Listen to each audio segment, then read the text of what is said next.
Bonjour, merci en tout cas d'avoir accepté cette petite interview. Je vous en prie. Est-ce que vous pouvez parler de votre entreprise Volatis et de votre fonction? Ouais, moi, je suis le président du groupe Volatis depuis 20 ans. J'ai créé l'entreprise en 2003, donc ça fait 21 ans cette année. C'est une entreprise de transformation de produits à base de volaille crue et cuite. 80% du volume est fabriqué en cuit maintenant, qui suit les tendances de consommation avec la fabrication de produits d'origine France et d'origine européenne. On a exclu les origines tiers, c'est-à-dire Thaïlande, Brésil. On refuse de transformer nos produits parce qu'on a un plan labellisé RSE et donc on essaie de limiter nos importations ou notre transformation à base de produits européens exclusivement. Et du coup, depuis la création, donc en 2003, comme vous m'avez dit, est-ce que vous avez vu une évolution de la demande?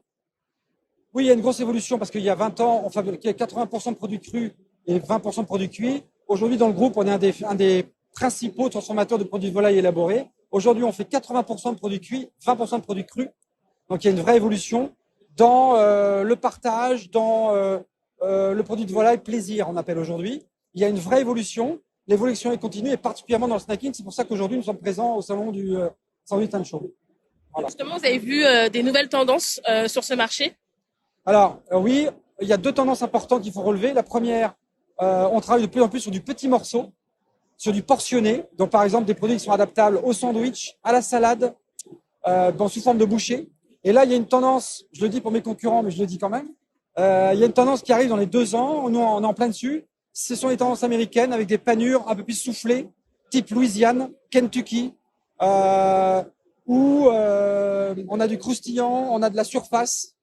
En anglais, on dit puffy, c'est-à-dire que du soufflé pour un produit extrêmement attractif. Voilà un peu la tendance avec des tendances de marinade parce que les Français sont très ouverts de plus en plus à l'origine des matières premières, enfin, à l'origine des coatings, on appelle des enrobages un peu exotiques, comme le Tex-Mex, comme les épices, comme le curry, ce genre de choses. Donc, on est sur cette thématique-là. Okay, merci beaucoup Je vous pour en prie. Bonne journée. Bonne journée à vous.